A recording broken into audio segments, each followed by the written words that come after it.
All right, now, only you two had to hear my ramble on. Now I'll start again. Okay, so there has been discussion on whether or not I'm allowed to do this as part of our asynchronous modality. And I will find that out next week. But for now, I will plan on continuing these. Otherwise, I have to just talk and record it and put it up for you guys. But I figure as long as I'm recording anyway at this time, if you're free to join me, you're welcome to. If you're not, I don't want anyone to feel the pressure of having to be here. What I do want is for you to watch whatever I end up recording at some point during the week, because I think that will definitely help our classes move along as far as getting all the material in. The other part is I think some of that close-up stuff that gets lost in a big classroom could happen here. I'm still trying to figure out what's going to work best for you. With a lot of my classes, I have, I will start them like on the online classes and the things I do in this section. I would start with just like looking at paintings because I think it really helps to look at art together, to talk about it a little bit. So if that doesn't fit, because we only have an hour together anyway, and now less, but for whatever reason, when those things don't fit, I might end up just doing that as a separate segment that I record and put up there for you. So I'm kind of weighing the pros and cons of both right now, and we'll see. If you have opinions on it, what you want to see during and how you want to spend this time, please feel free to put it in the raise your hand section or email me. And another point on emailing, which I'll probably send out in an email, because which I love getting emails from everybody, but one of the reasons I spent so much time last night online answering emails is because sometimes people don't remember to tell me what class they're in. And although I probably should know, I have I don't know, average of 30 students in 5 classes. So I haven't sorted it for sure. And 5 classes is a little bit confusing sometimes. So it really helps me. So I don't have to look back. It's like, oh, what are they referring to? Oh, okay. And I'm looking at the class list trying to find you. So it sure helps if you put that first or put that at some point in your email. I'm in beginning, whatever, or whatever class it is. So I'll know that and not have to guess or look it up. That will help tremendously and speed up my process. As far as these Zoom times go, again, you don't have to be here. It will always be recorded. I don't expect you to be here. If you could join me, yay. If you can't, no worries at all.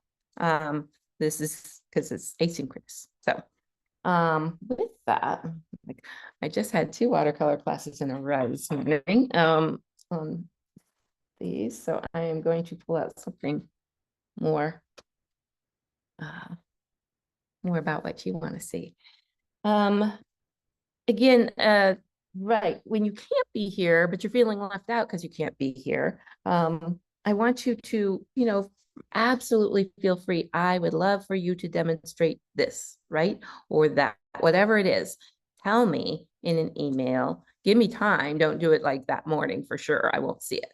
But write to me or put it in the raise your hand section. I'm trying to understand how to do this particular method or whatever it is that I've been teaching you. I want to see it up close, blah, blah, blah, whatever it is. Just ask. And then I'm happy to spend this time doing some of those.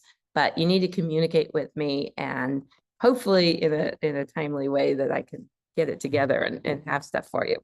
And as together as I am today, because it's like, I thought I had a whole hour that I was going to get your stuff together. So, oh well. Moving watercolor aside, bringing you guys in. Yeah. That way. And I'll bring up over and let's look at painting for a sec. Yeah, as I stated during class, one of the things I really want for you is to start developing that habit of looking at art and in an active way. So I really wanted to clarify that here a bit by looking at some art. And like I said, if I end up doing this as a separate segment later, I like it as a regular thing. I always feel inspired after looking at art. It always gives me some direction or some understanding. And I want to make sure you guys are doing it. So doing it on your own as well. Let me switch my camera, I think. Oops. And it's gonna be upside down probably. So I will pull from lots of different sources and books, and hopefully I can make this work with this camera. I'm gonna hopefully get a larger one or boost this up on some books. Hang on.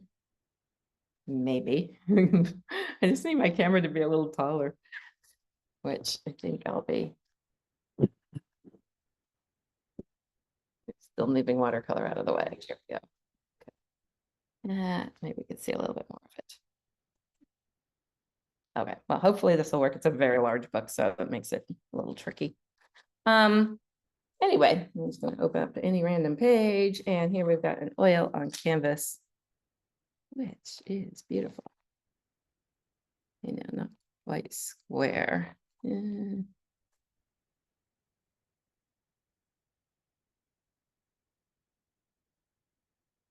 Set up. So sorry for the inconvenience on you guys.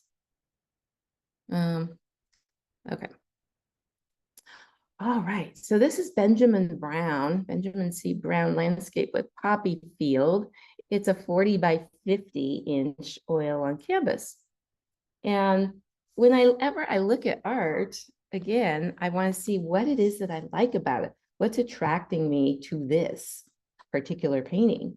And, you know, if whether or not you're into landscapes, you know, or whatever you happen to be looking at, if you're looking at abstract and you don't like abstract necessarily, always try to find two things that you like about it. So just like with everything I tell you in your own work, I'll be telling you always find the two things you like. And what I really like about this is the color palette, for one thing. I think having that orange, green, purple color palette is what we talked about with our color wheels this week. Yeah, I'm looking around for that color wheel. Oh, there it is. This is a secondary color palette. So instead of the primary color palette of yellow, blue, red, it's the secondary. It's the one in between, the orange, the purple, and the green. And that's what's primarily this painting is made of. So it's organized in that way. And I think it's a really neat, thoughtful composition. And it might even be that, yes, those mountains look purple anyway. It worked out in nature. But sometimes an artist will really push in a certain direction for color. These are vibrant colors. I like that about it. Maybe you don't like vibrant colors. Maybe you prefer more quiet, neutral, tonalist paintings. And that's something you'll start learning the more you're looking at art. Finding those things that you like and keeping track of it somehow, excuse me, will give you direction in your own art and what you're wanting to do. So like, for example, here, we get into a lot more neutral, softer colors. The green isn't nearly as vibrant as that other green. This one's more knocked back, meaning there's a teeny bit of red put in with that green to just make it a little bit quieter. You've got these neutral colors of the sand. Even the water isn't like super bright, vibrant blue. It's softer.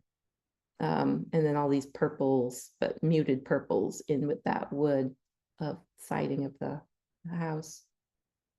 So yeah, you find the things that you like. This one's by Matilda Brown. And yeah, she was born in 1869. Doesn't say when this painting was done, but anyway, oh, maybe 1847. Oh no, that's something else. Anyway, yeah, it doesn't say the year that the painting was done.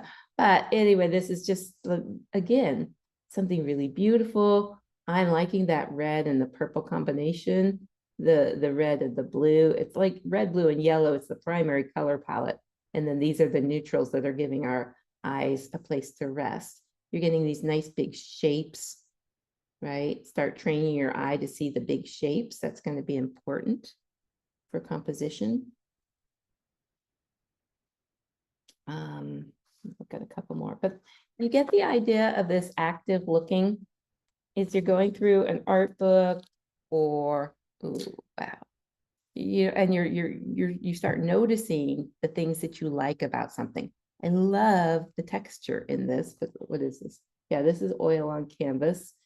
It is Emil Carlson and from 1908.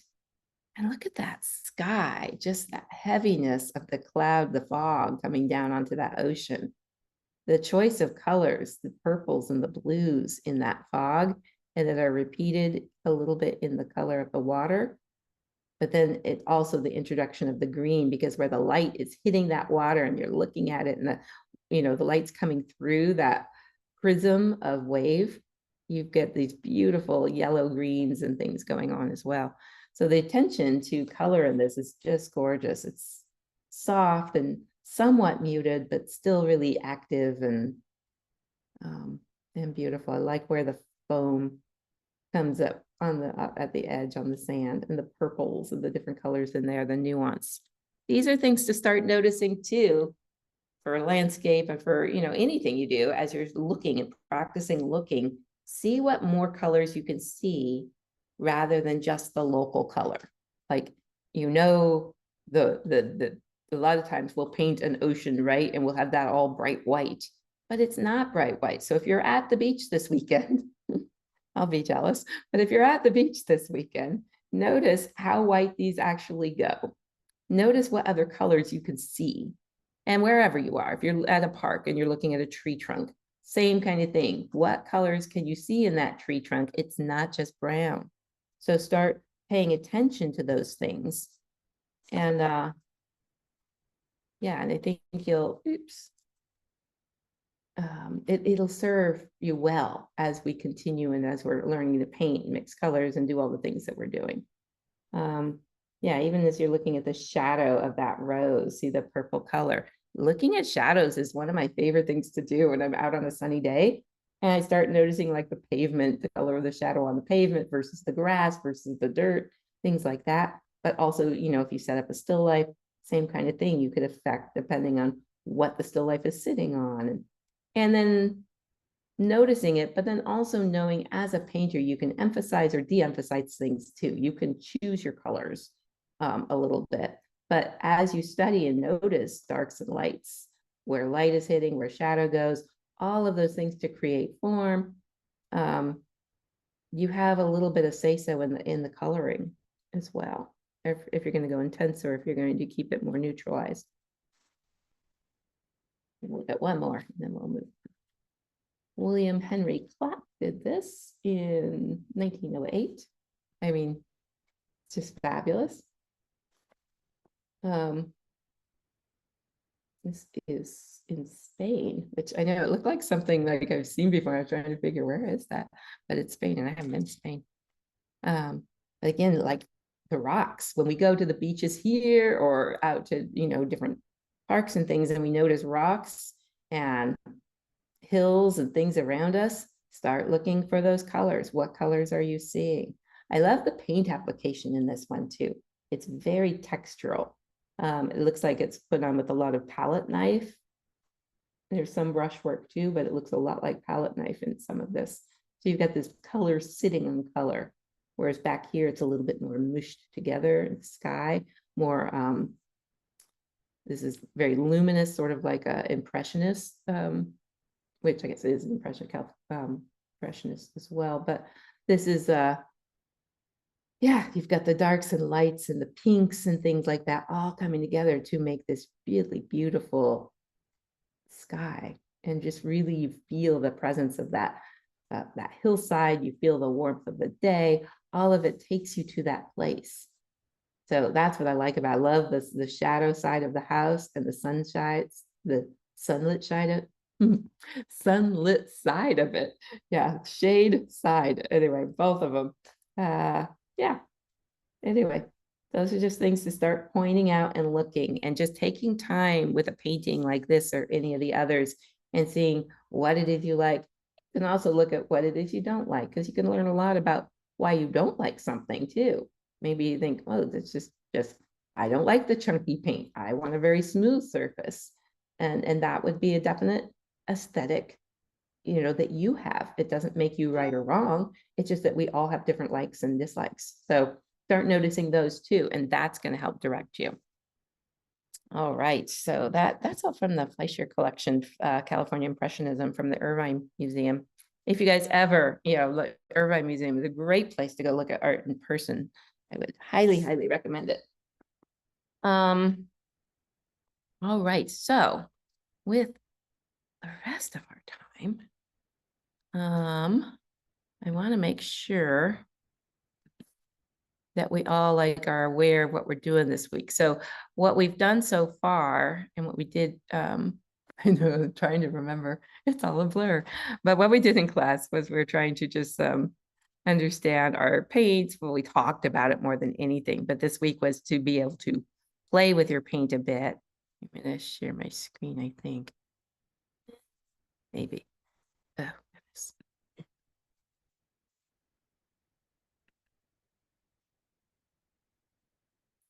Okay, let's get behind this. I did not sign out. There we go. Yeah, the syllabus is up there. I wanted to see what we're doing for next week. I'm gonna double check on that. Yeah, abstract masses.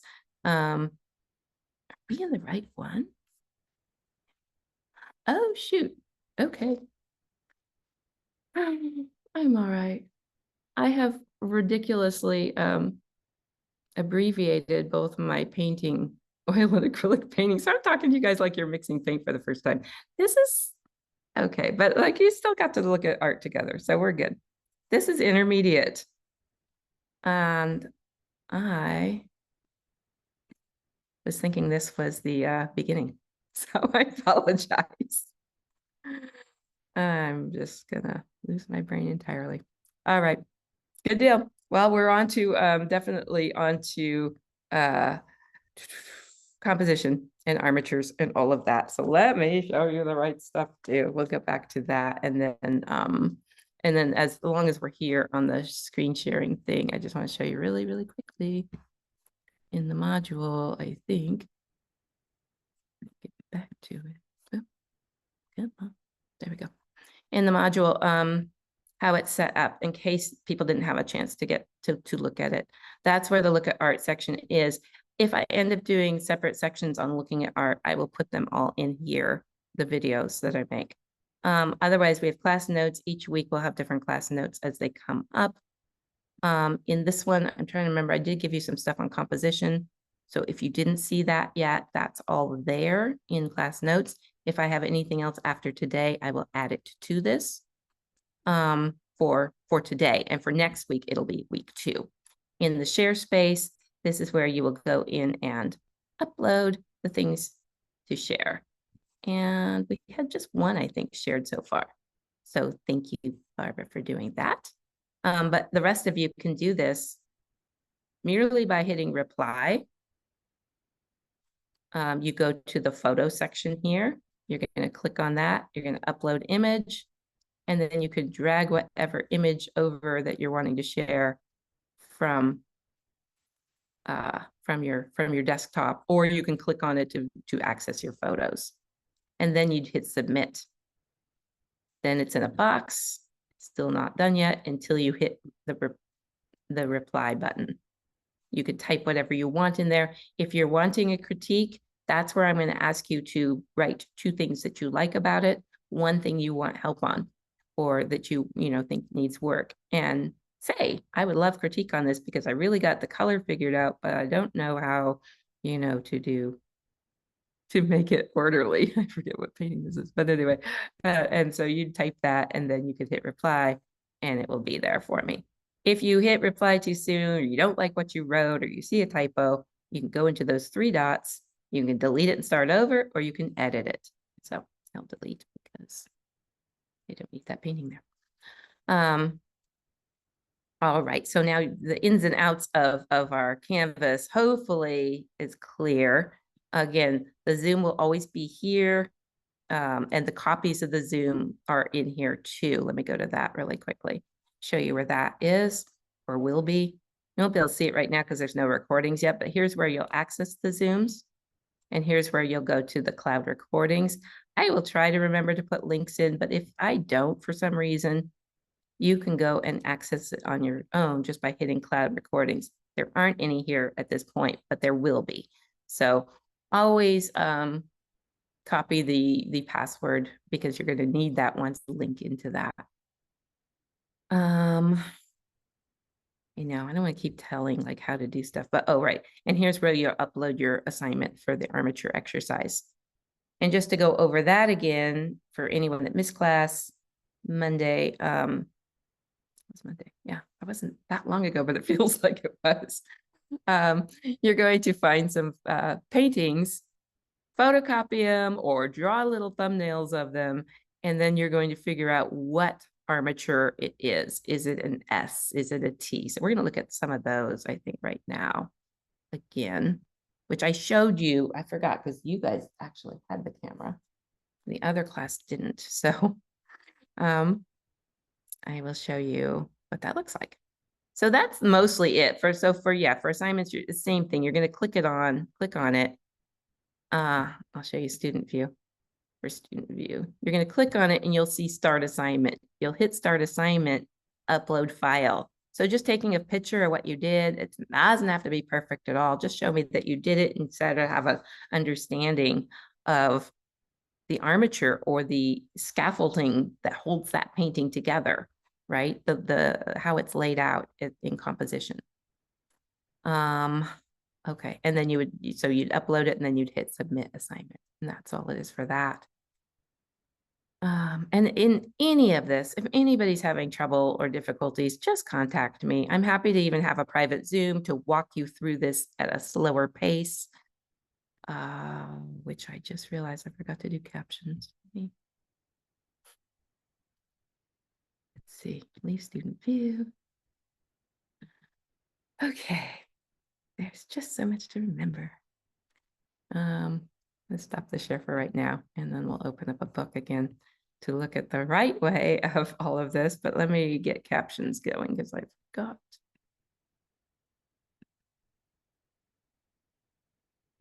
There we go. Okay. Sorry about that. I know I need to have captions on these. I forgot to hit the button. So far, all we've talked about are logistics again. And if there's anything that you don't understand, please reach out.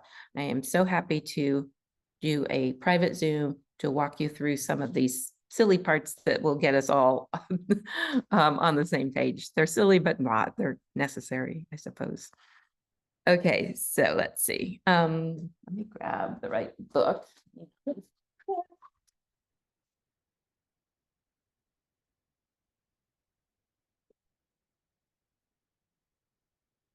For this class, we are going through the Mastering Composition a little bit, or at least using this as a primary guide. You do not have to own this book. You're welcome to.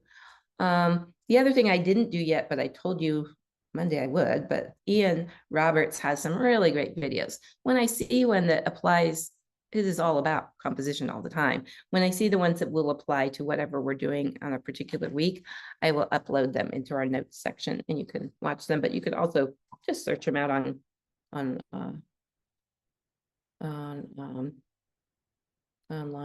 You can just, just Google him and you'll find his videos. So yeah, as far as what we had talked about in class, again, these are the complex armatures. They're the root dynamic armatures. Things in the painting fit within this. It makes sense as far as the way space is divided up in darks and lights. Dark up here, all of these make sense as far as how they fit into the areas of interest too.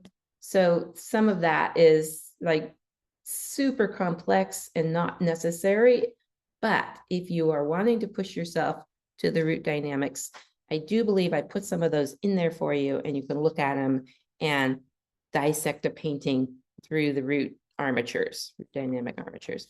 But the easier ones are these ones that are, I'm gonna look on the shelf. I believe I have his book too. Edgar Payne was the one, I'm looking on the bookshelf here. So I don't know if it's this one or to look at it when I got to my studio today. Because I didn't see the book at home. Okay, no problem. I will find his stuff. Edgar Payne has all of these, the S, the T, the L. We looked at these in class.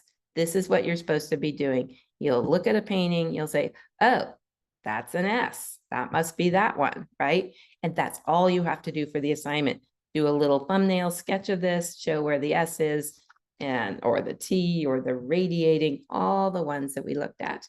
And whatever, however you decide, like you're looking at something, and if you don't know that there's one like this, for example, that's dividing half and half, boom, boom, boom, like that on that sinister diagonal, it's okay that you don't know that. You could start saying, well, it looks like two triangles to me. That's kind of interesting. I'm seeing the canvas divided up like this. You don't have to have a name for it. You can, understand that that's a diagonal, and that's enough. That's what that one is. So as you're looking at painting, start making a practice of seeing how the things are arranged on the page.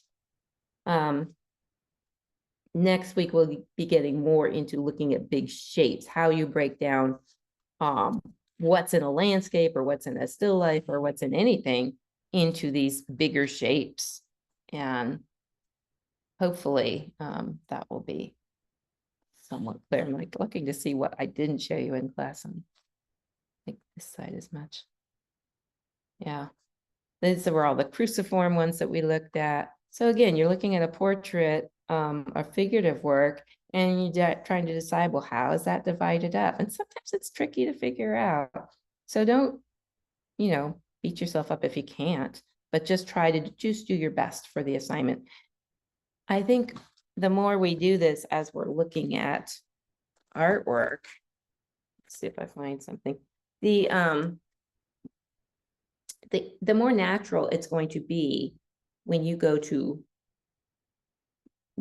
put things on the page, when you go to arrange things, it's going to make sense on like where to put that next thing. If you're not drawing and painting from life, and even if you are and you want to make a better composition, this will help you to make a better composition.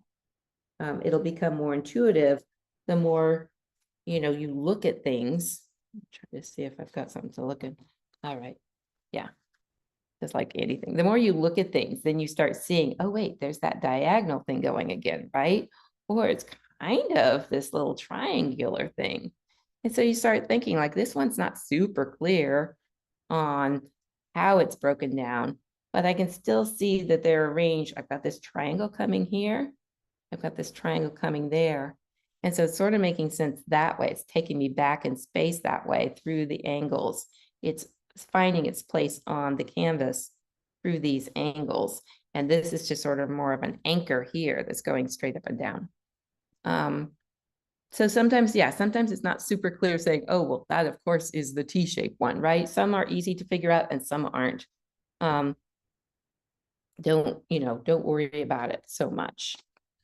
All right. As far as, trying to think. Okay. I know there's like so much I wanted to talk about. It's like, oh Lord. Balance. I guess we could do some of that. Yeah, shapes and stuff we're going to do next week.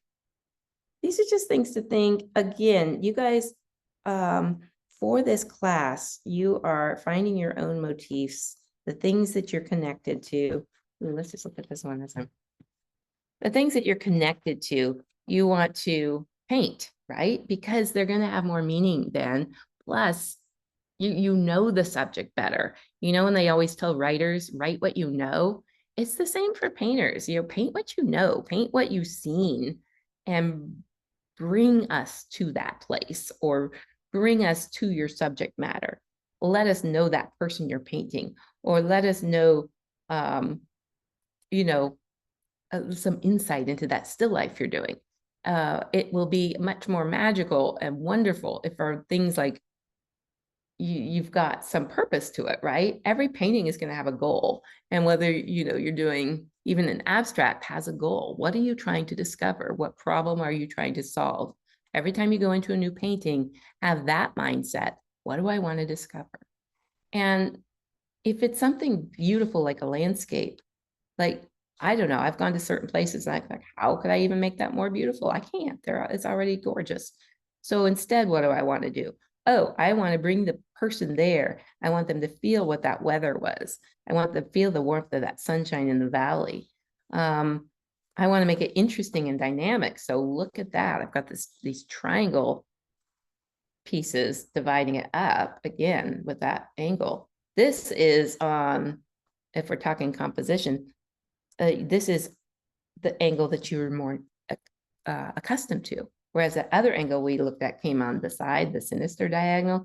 This one's the Baroque diagonal. The Baroque diagonal lets you enter just like you're reading from left to right. It's an easy way in. I'm following the light up these hills. It's kind of fading enough that I'm not going to go off the painting. Again, the idea is to keep someone in my painting too, but I want to come around. I want to go back to that area and maybe come back in, stay in these light areas, bouncing on the lights on top of the bushes or trees. It's keeping me there. It's a very limited palette with just the greens for the most part. Little purple in there, but it's various intensities of green and yellow. So those are all those kind of choices you make. You want to keep someone in there. You want to have it arranged in a way that's interesting. Yeah, even if we're looking at this little one down here, we've got this row of houses. And maybe that is how it is in that nature, or, you know, in nature, I'm okay. In real life, though, if you're sitting across the street looking at this, I guess, or the road, it's not much of a street. You're sitting across the road looking at this farm scene. Maybe this is exactly what they saw and painted, or maybe this was moved over here and we've like, well, do I want two big buildings in the middle with two small buildings on the side? That's maybe not as exciting as this little bit of a buildup of these three balancing out this bigger one with a little bit more bulk to it.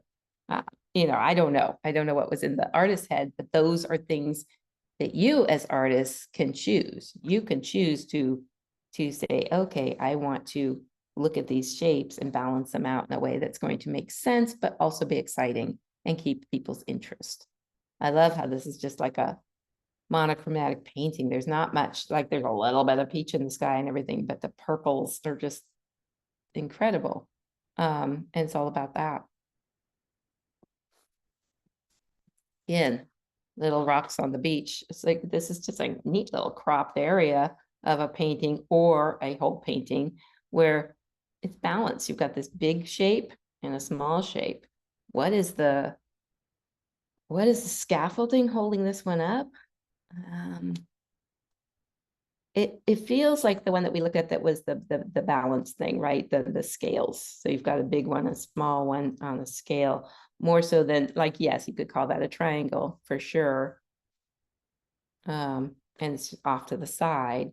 I like how that balances with this part back here, right? This shape of smudgy mountain that almost looks like a watercolor. We're looking at it, probably is.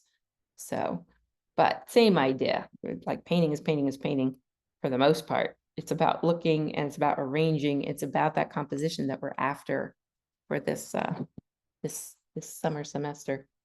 Composition boot camp. If you missed it, if you didn't make the first class, that is what we're doing, but we'll do it within the realm of the things that you're wanting to paint.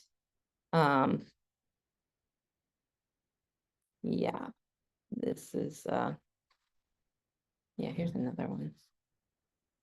Again, this is like a triangle up here, right? Almost. It's like you could almost call it a backwards S because you're curving into there. But I feel like it's like so bold in all of that shape right there. Anyway, this is that.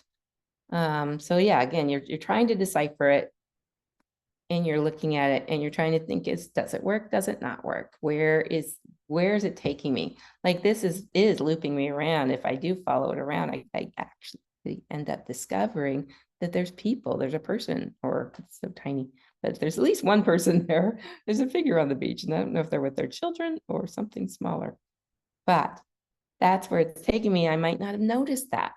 So this is this intentional kind of bringing somebody around to a spot to have an area of interest.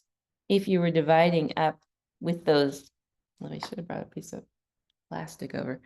Well, anyway, imagine a grid. How are we doing in time? Yeah, just imagine a tic-tac-toe, for example, right? That one's catching us right there on that area of interest. That's one of the, if we divided this into thirds this way and into thirds this way, that gets you to that one little area in the tic-tac-toe, that middle square. Boom, boom, boom, boom. That's our area of interest. That's where the eye is going to go more naturally and want to be without going off of the painting. So, oh, sorry, I just realized I had that crooked. But anyway, hopefully you saw that. So yeah, you're not going to take it all the way out. This keeps us, this is keeping us right here. This is blocking us here from going off that direction. So the placement of things in a composition matter, whether it's a landscape, which we're looking at a lot of right now, but I'll show you, you know, two with, hopefully, let me see if I can show you two with something that's not a landscape. Oh yeah, here's one. Okay, so here we've got this still life with these flowers. Let's see if I can get this higher so you can see the whole thing. Most of it. Okay, so the still life with the flowers, again, you've got stuff that's coming off the edge because you got the flowers right here. This feels like a circular. That knife is taking, can we see the knife? There we go. That knife is taking us right, pointing up here. We're coming around this circle. So for me, this feels like a circular composition. Again, I'm not going to necessarily go off of the fact that this yellow, orangey, orange, yellow, it is blocked by the blue of that. It's keeping this connecting with these yellows. So this is color mapping in a way that we will get to on another day more thoroughly, but this is what's keeping this connected and keeping us from going off the painting. And these are the things that we want to be thinking about as we're deciding our own compositions and deciding on what we want to paint. You're having these ideas of things. You definitely welcome to say, hey, I'm just going to do 6 little still lifes and try it in different ways and see what happens, or whatever it is. Try different ways to get different kinds of compositions out of the same motif. That's going to teach you a whole lot. That might be what you want to do for part of this semester or for the whole semester, depending how, you know, you could do that with a still life and then maybe do 6 small figurative works, whatever it is you want to do. You know, if I'm talking small, if you're doing regular size paintings and you want to spend a lot of time on it, that's a whole different thing. You know what's going to serve you best. I feel like, yeah, the more small ones you can do as far as composition goes, do a lot of small ones, make your mistakes, learn from them, all of that, and then move on. As soon as you hit something that's working, then it's like, oh, I'm going to blow this up larger. So you can do that.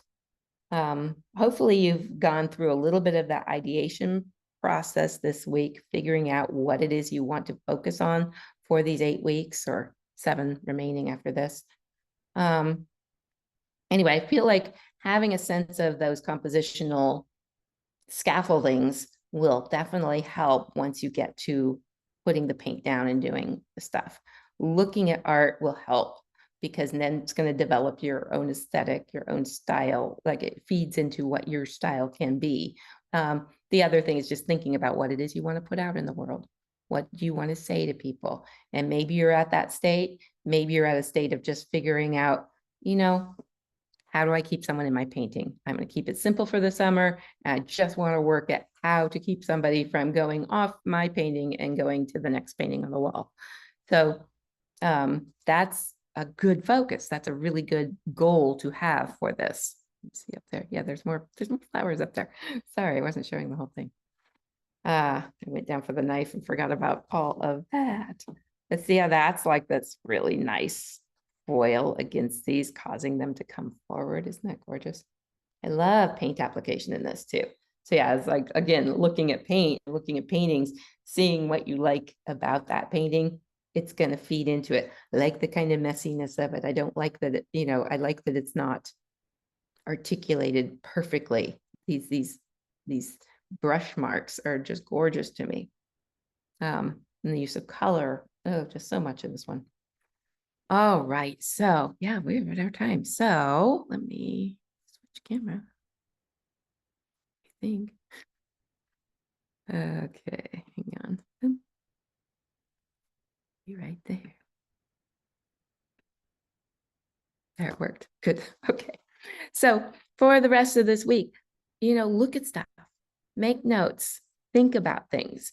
Part of painting, a big, big part of painting, especially at this intermediate stage, is thinking, excuse me, thinking about what you want to put out in the world, thinking about what you want to learn and accomplish. While the rest of this 8 weeks is going to be composition. I'm going to be pushing you to really make strong compositions because I feel like you can have the best painting styles, the best motifs, all of this, but if the composition is not good, it's not going to keep me there. So that's why we're going to focus on that. But within that, you can be painting anything you want. You can be really learning about color. You could be really learning about how to simplify shapes. Think about what it is that's going to help your own painting practice. Since all of you are at different stages in the intermediate kind of arena, that's why I don't want to nail you down to, we're all going to paint the same thing together. I think you're better served by painting the things you want that are going to help you specifically. So during class, what I'm hoping is these videos will show more of the lesson part here, and then I'll have a whole lot more time during class. Of course, the first day is always all that stuff we have to talk about, how the class works.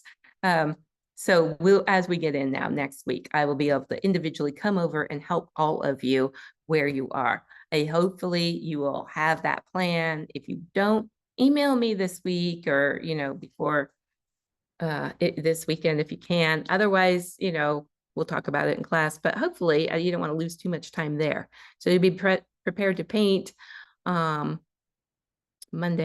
when we meet, and I will come help you and probably keep the teaching end of this. I think will work better online because I feel like we could look at it closer rather than being in seats throughout that larger room and not being able to see that TV screen, which, isn't ideal probably. So that's my thought. If you have other thoughts, reach out. If you have other ideas on what you want to learn, things you want me to show you too, I'm happy to pull paint out too in my studio while we're meeting. So if there's like, I really want to know this or that, yeah, just ask.